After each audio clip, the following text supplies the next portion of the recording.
Hello and welcome to a brand new week of touching on all the topics kind of making the news as far as South African football is concerned. It's the Front Runner Football Podcast coming to you this week, early week edition of the show, as I'm joined by Jonty and Mazola Molefe just to kind of go through some of the news that have been in the cycle of late. And I guess a good place to start, we've been touching on this on the podcast, is of course the renewal of Pitso Mosemane's contract. He then seemed to have everybody kind of salivating at the mouth, thinking that he's about to announce this new contract, when in recent times he was like, listen, guys, tune in at about 10 a.m. on my socials. I got an announcement to make.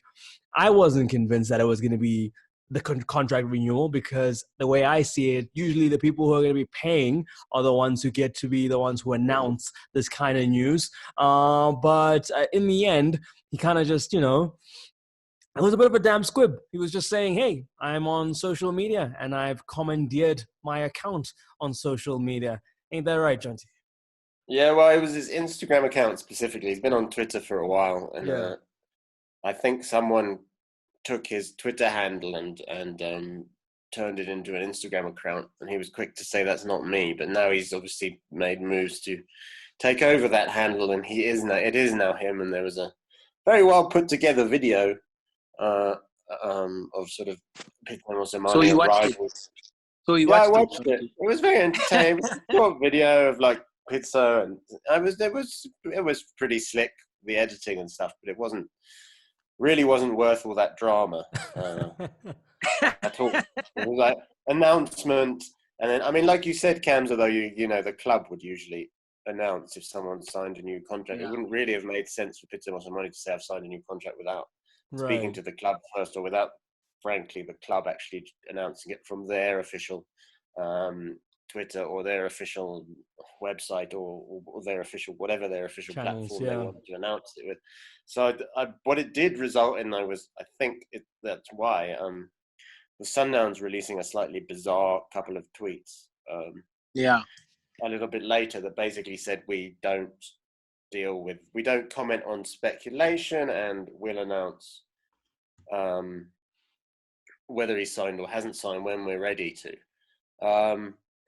Which I thought actually they could just not have tweeted that and it would have been exactly the same. I was about to ask, do you think they had no idea? I mean, it seemed like they were as confused as everybody, thinking that, hey, is this guy jumping the gun? What was going through their head, and why would no one, pick up the phone and check? My first thought after seeing that was basically, if you hadn't tweeted that at all, the situation would have been exactly the same. So why did you even bother putting that out? It was very strange, and I think they may well have just overreacted. And I think they maybe were worried that Pitso was going to do something, but that speaks of bad communication between the club and the coach, if that was the case. Yeah, no, it doesn't make any sense, Mazola. Like Jonty says, I mean, they literally kind of said something when nothing needed to be said, and now it looks like they're the ones who are unprofessional and not being able to control the narrative from their side. Yeah, I mean, my thoughts and feelings are exactly as what Jonty has just said. It was a bizarre statement. It was also like poorly worded as well.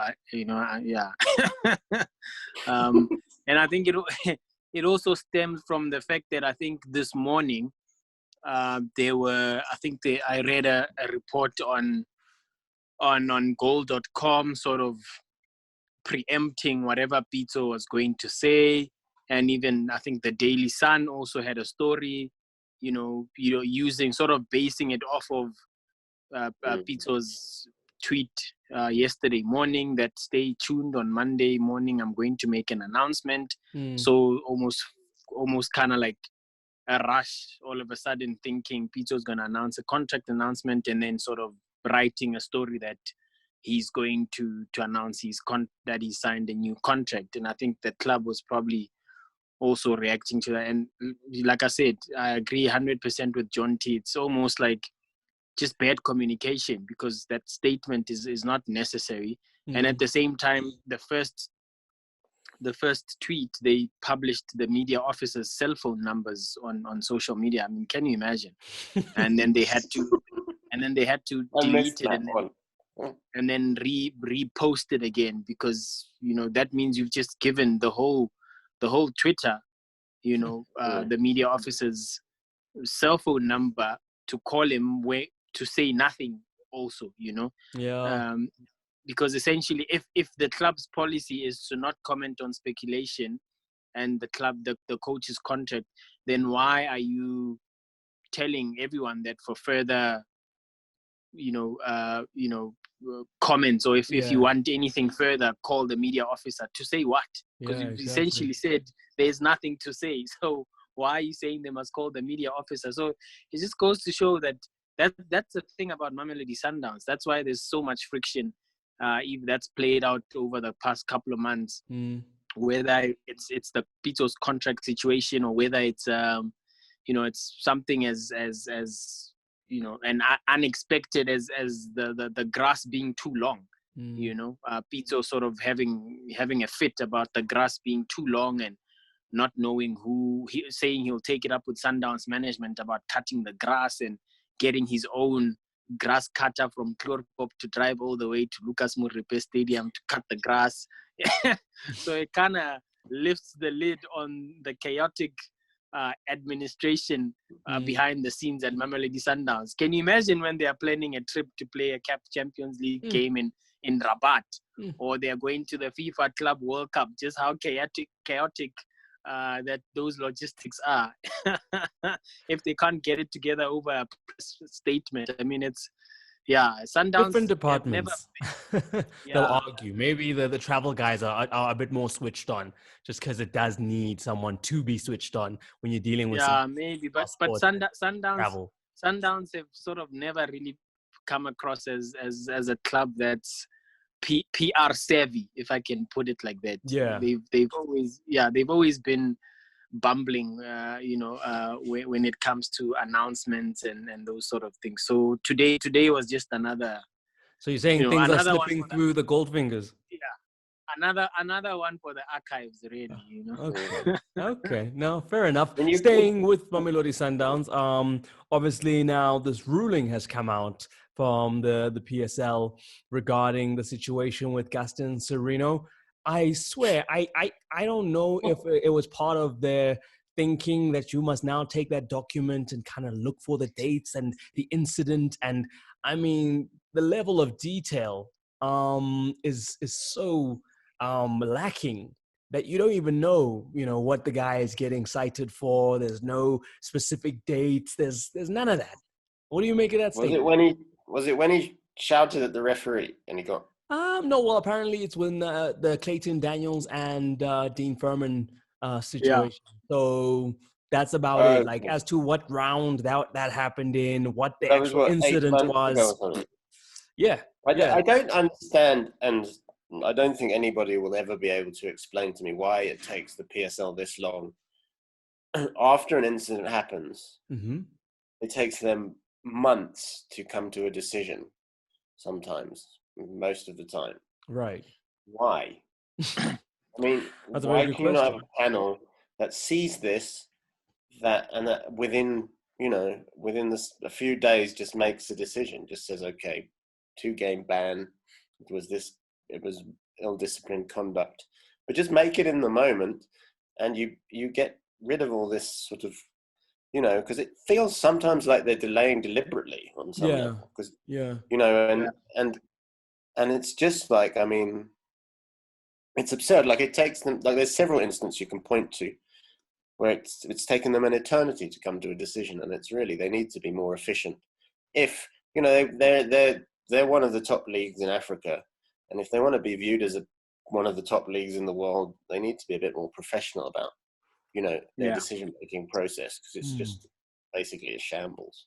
It is a shambles. And I think the delays also, you almost kind of, start having this thing where the incident and its severity start kind of fading in your mind. And then you start seeing these sentences where it sounds like a lot of money, but a lot of that amount of money is being suspended. And, it's almost like in South Africa where, there's a trend that, stuff that happens, stays in the cycle until we forget about it. And all of a sudden, 8 months later, 7 months later, we're like, oh, right, that happened.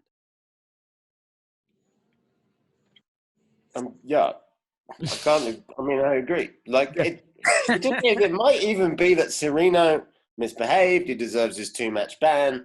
But, it's so long ago that you're like, well, it almost feels completely disconnected from whatever offense he committed. Right. Right. When you hand the punishment out now, you just feel a bit like kind of, well, and now, I suppose especially in this situation when you don't know when those 2 games are even going to take place, it's... Yeah, but yeah. It's just kind of, I don't know. It's like I don't know if they should have just. I just think it would be easier if just after they could have a system in place where after every incident happens within a week, within a short space of time. Unless it's really exceptional, within a short space of time, they can just make a decision, and the ban can then take effect for the next 2 games. Right. After the incident, rather than taking an effect for 2 games 8 months after the incident. Yeah, because Mazola, like Jonty points out with that, when you take so long, is there rarely, do you feel the sting of that punishment if you're Sereno and you're in a team that's already pretty much wrapped out the title or is in the mix for the title, and you being suspended closer to when the incident happened for those 2 games might have had a bigger impact on the league title. Now you wait so long that things could be decided already, and it could be a nonsense 2 games that don't really matter in the greater scheme of things. I'm not saying that's the case now, but you run the risk of doing that when you take so long. Yeah, I actually looked at it in a different way, in the sense that, okay, fine, it's strange and a bit, it's very weird that they would do it when there's no football, and we all waiting on the PSL to say something about the EXCO meeting that happened on Thursday and Friday, but instead they send out a press release about something that they should have dealt with 7-8 months ago. But at the same time, if things were normal and they do this kind of thing, it's even more frustrating for the club, because if you would have dealt with this 8 months ago, it's early on in the season. You don't, one coach can argue you don't really feel the impact at that point in time, because it's still early on. If you lose points, you can catch up, unless he's not available for a cup final, which would have been the case if this was dealt with earlier. He would have, missed perhaps, the early games of the season, or he would have missed the Telkom knockout final in December. Even then, that would have still been some 3 months late.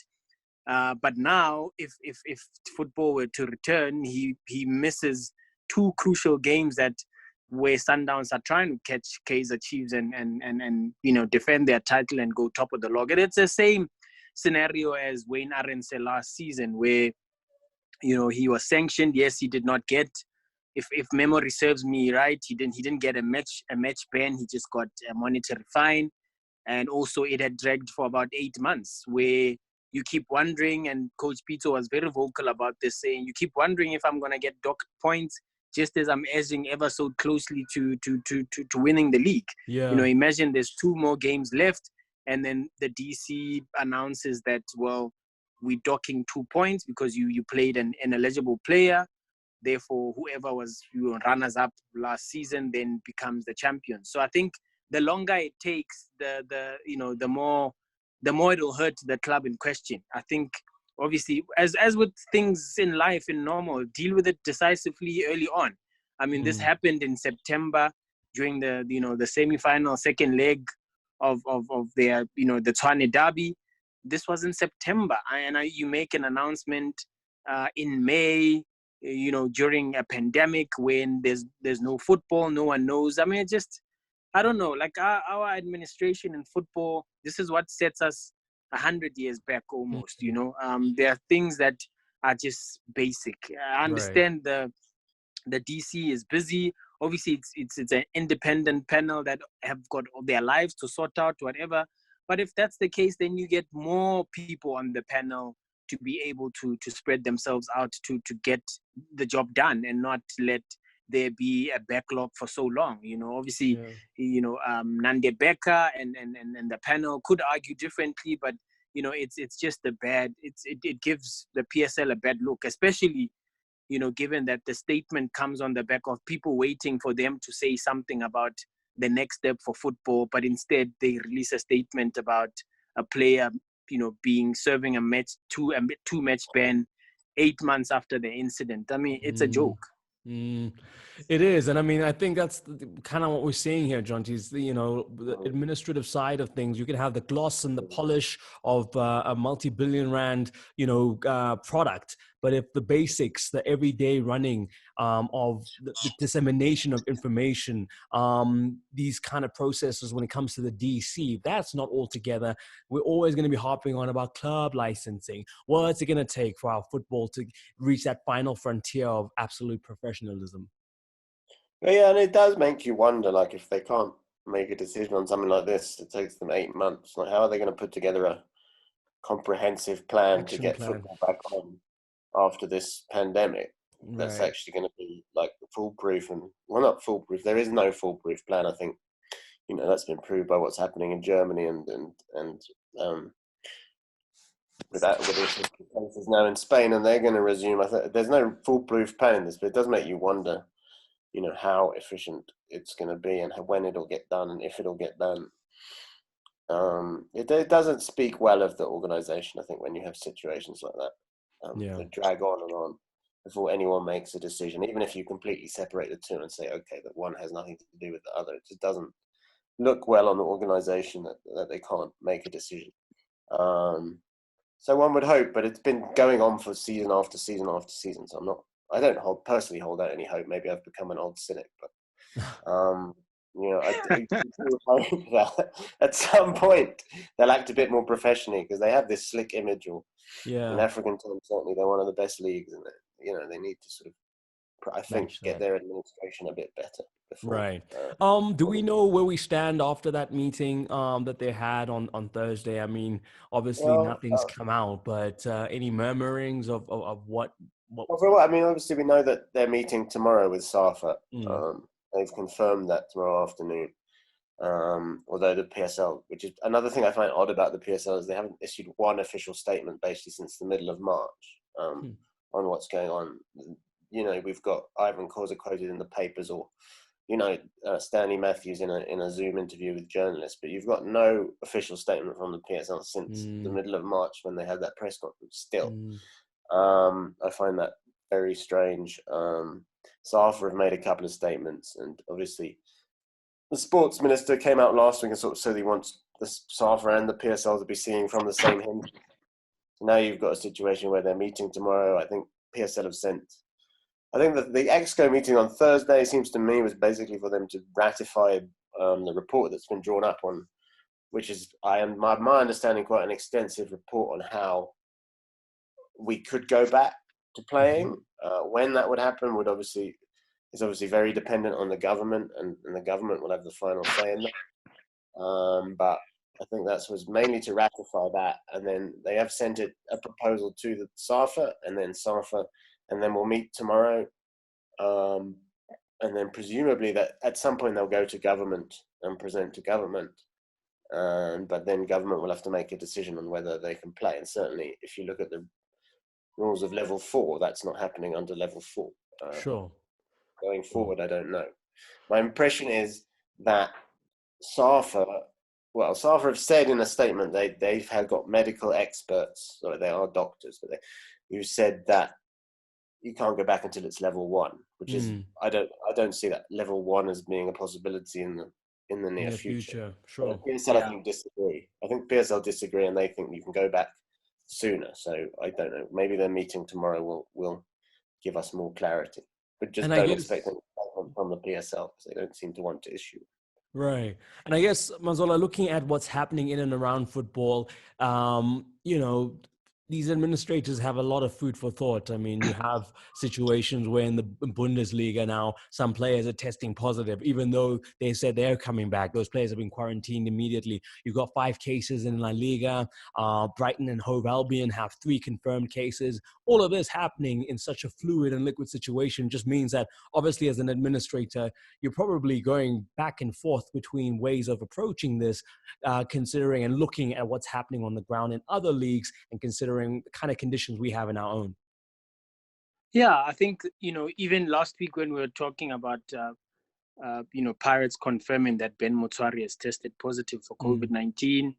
I think obviously the PSL, before their meeting, they would have, as Jonty alluded to, it's quite an extensive report. I haven't personally seen it, but people who've spoken to me about it, give the impression that it's extensive. It's the task team did all they could to get feedback from the health ministry and the government as a whole to observe those safety and health regulations to be able to go back and presumably that would be behind closed doors. But with more cases being confirmed in and around the world, obviously the chairman of the league is on the World League forum as well, so he gets these updates.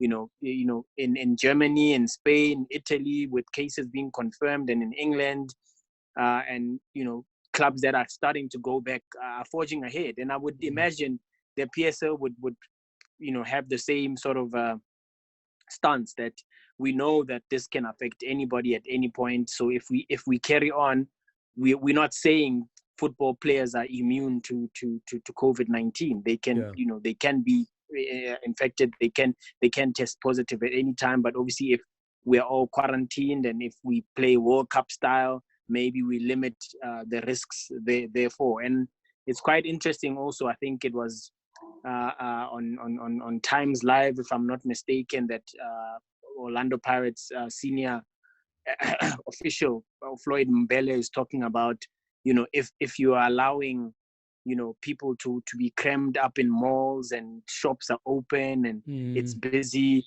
why can't you allow 50 people at a big stadium like the Orlando Stadium or FNB Stadium or wherever in the country to be able to play football and practice, and follow the safety and health regulations. So, there's all sorts of different arguments about the return of football. But I'm with Jonty. When SAFA released a statement saying level 1, it's almost like they're saying there's no football for the foreseeable future, because without a vaccine, level 1 is all but just a distant dream. Right. Unless we can find a cure anytime soon. Football would have to go back as soon as it can be, and as with the under those safety regulations. So they'll have to find common ground tomorrow when they meet, because they have to present one report to the sports ministry, because I think rugby are going to do the same, and rugby will have one report, one voice. Cricket will be one voice, athletics one voice. You can't have football coming in there and giving you two separate reports. That's basically what the minister was asking for. He's saying, speak with one voice, so that we know that when we make a decision, we don't have two football associations pulling in different directions. Yeah. Right. Okay. Speaking of SAFA, I see they've appointed a new CEO, acting CEO, it must be said, in Advocate Tebogo Motlanthe, who was part of the legal team that helped them successfully defend the Fly Africa complaint, in which the travel agency was claiming millions of rand from the FA. So he's in there. Are we inspired? Are we, is this some people, the cynics, will say that it's just a deployee of Denny Jordan's just to plug the gap after Game Mokwena was suddenly persona non grata. So what do we make of this appointment, and why is it always acting? When are we going to get a permanent CEO for the Football Association? I think it is basically a stopgap. At the moment, you can sort of excuse a stopgap simply because we're in this pandemic, and what does the CEO actually do in this time? He kind of. Well, it seems like there's a lot of work to do at SAFA, so surely you could have been now and doing things. Some, but not a lot. I wouldn't say a lot. There's some work to do. Needs to get money in there, Jonty. That strikes me as quite a bit of work, considering what's coming after. But how are you going to get money when there's no football in the middle of a pandemic? I don't know how you do that. I'm not. Well, I don't think the money is necessarily just for football. There's a lot of development that needs to happen from a SAFA Well, perspective. their salary's been cut, and I think SAFA don't have any money. Yes. I think this is generally recognised as a situation where SAFA are in big financial trouble. They need sponsors. One of the interesting things, if in that Mokoena report, one of the most interesting things I found from reading it was that Danny Jordan at one point, and he didn't deny this, is said to have said to Mokoena that the reason they need to really cut salaries is that they're set to lose almost all their sponsors. Read the report, somewhere in the middle of that, it says that stuck out to me. Right. Because they're worried about losing all their sponsors at the very least, obviously SAA. We understand. I don't think I need to say much more than that. We understand. Than SAA. SABC aren't showing any games. SA breweries are having to dump litres of beer, so they're obviously losing money. So it is certainly a situation that companies are going to have to take on, that they may have to. And is that probably what's standing in the way of getting a full-time CEO, is the financial? Well, I think if you're cutting, it's not a very attractive proposition if you're coming in and where you're told, okay, but for now you can't have a salary, where you can have 33% of your salary. So I think he had to really do it internally now, because if you also in that report, it says they were told to cut salaries by quite a significant amount at SAFA, and they have had these. Obviously they're doing what a lot of companies are doing in terms of cutting salaries for this period. So you can only really have an acting CEO for now. Going forward, it would be nice if they'd appoint a permanent CEO, to replace. It would be. Yeah. Let's see what happens over the next coming weeks and months. Let's look now at some transfer news. Obviously, one of the big deals is how Grant Margeman is going to be leaving Ajax to go to Sundowns. And if you just look at the history of what Sundowns have been able to give Mamelodi Sundowns in terms of players like Kama Billiat, Keegan Dolly, Rivaldo Kutia, Musa Lebusa, there's clearly a good chain of communication back and forth between these two sides, and they're talking Grant up quite a bit there in terms of his potential to be a future star. Are you guys seeing him getting there and disrupting things as far as Mamelodi Sundowns is concerned, or is he going to have to, hope for some patience and a gap that comes, unfortunately, from someone either being injured or not being able to play? Look, I think you have to be a little bit patient. When the story first broke that he's going to Sundowns, there was nothing about George Maluleka. Obviously, there'd been murmurs and rumors about Sundowns, Pitso making George Maluleka a top priority, and at first trying to get him at a fee from Kaizer Chiefs, and now that he's a free agent, obviously they didn't have to pay a transfer fee to get him for next season. So I initially thought, look, Grant will come in and play an understudy to Hlompo Kekana and eventually take over that role. But with George coming in and Andile Jali doing well, and Hlompo just recently signing, a total of a 4-year contract, which obviously I think it's broken into, a few years plus some options, which would overall make it a 4-year contract. That means the club is looking at him to still play a major role for the next season or two, and unless Sundowns keep the schedule that they've had over the last 5-6 seasons of playing in every cup competition here at home and on the continent, and maybe even going as far as playing the FIFA Club World Cup, but obviously that's in the long-term future. If they were to win the next edition of the Champions League, then Grant has an opportunity to play some games. But remember, there's Semisiabi as well, who was signed. So there's a lot of competition in that midfield. Sugar Mabunda didn't really get to play a lot of football this season. Rivaldo Coetzee was shifted to a number 6 role as well. And Andile Jali just became a beast this season to be able to be back in the reckoning. So Grant will have to be patient, but it sounds like the coach, Pitso, rates him highly. And obviously he's young, and the coach has in the past spoken about a succession plan, especially for a guy like Hlompo. So maybe you might see a scenario where Hlompo plays fewer games, but therein lies Grant's problem in that George is there. George is much more experienced. George comes from a bigger team like Kaizer Chiefs, so obviously the pressure, he doesn't have to necessarily adapt to the pressure as much as Grant would have to. Yeah. So it will be tricky. Look, I think it's gonna take time before he's established and as a regular.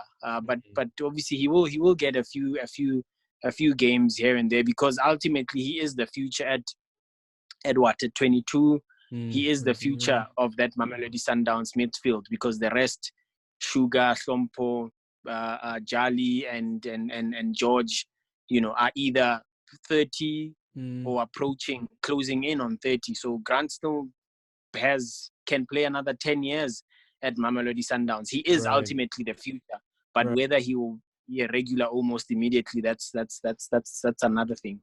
Yeah, Jonty, I guess that's the tricky part, is that now, you have the prestige of moving to a club like Sundowns, but, having played week in, week out for your Ajax Cape Town team, that regularity of football, you almost wonder if the player himself feels, if Ajax make it up, he could do with a bit more regular game time and being farmed out on loan, or instead of, kicking his heels on the bench. Well, I think so, especially as he'll probably be part of that under-23 team, if I'm not mistaken, Tokyo 2021. So he want regular game time heading into that tournament like that. He'll want to be match fit and ready to go. And so I think it might be useful for him to go out on loan if he's not immediately in Pitso Mosimani's first team plans. And like Mazola mentioned, they've got so many players in the middle of the park that it's difficult, to see Margeman at the moment getting in. So I think that, it would be good for him to go out on loan and get a bit of maybe more experience at another ABSA Premiership team. And hopefully Sundowns will let him do that, as opposed to him just sitting on the bench, unless, Pitso's got real plans to use him to rotate his squad. That Sundowns obviously will have a lot of games to play next season. So, there'll be games where he'll play, but I think for him, it'll be useful for him to play a bit more. So I would like to see him, at one of these, maybe a Maritzburg United, a club in the ABSA Premiership. Obviously, if they loaned him back to Ajax, if Ajax got promotion, that might also work for both parties. Yeah. But I think he needs game time. But he's obviously a young talent, and as Mazola mentioned, he's got plenty of time on his side. Great. Gents, in terms of stories that you're kind of picking apart, looking into for the week, things we can expect as far as, your reportings, any heads ups for something to look out for, Mazola?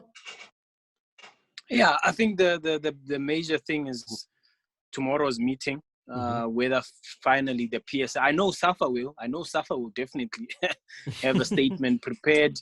Their stance, that's the one thing you can't fault them on. Yeah. Obviously doesn't, it obviously doesn't necessarily impact them directly, because they're not the ones who have to negotiate with the sponsors and whatever, but their stance has been clear about when football should return and that. And I think after that meeting, there'll still be transparency, and they'll open up and say, this is what we met about and this is how we feel. My concern is the PSL. The silence is deafening. The silence is a bad look. How can you have such an important meeting that people are anxious and concerned about over a period of 2 days, and you say absolutely nothing? I mean, it's disappointing to be quite honest. So, we live in the hope that one day, one of these days, we'll hear from the PSL after 2 months. Well, maybe they're thinking there's nothing to say nothing. Jonty, in terms of news stories that you think might come into the cycle, things that be coming across your desk? Well, I think that's the main one. I think the situation is kind of what you're seeing with leagues, is especially like what we've seen with the Bundesliga now, is, you have a whole team basically being quarantined, but the CEO of the Bundesliga will come out and say, well, they won't play, but we're still going to press on. This is a government policy. We've decided to play. That's what they've decided to do. I saw now England have decided from June 1st they can play sport. Yeah. Provided they stick, the Premier League can be played, provided they stick to certain government regulations and manage to do that. Whether they'll manage to do that, I don't know. But, that there is a kind of, with these big leagues, there seems to be a movement towards accepting that there's risk, but going ahead anyway. Because of, I think, well, basically because, there's money to be made, and there is an economic factor, and there's a big debate to be had over, over health and the economy that, but ultimately what it comes down to is the government will have to change, as I've mentioned before here, will really have to change its view before there's any chance of football being played, because at the moment, it's one of the most strict lockdowns in the world. Of course.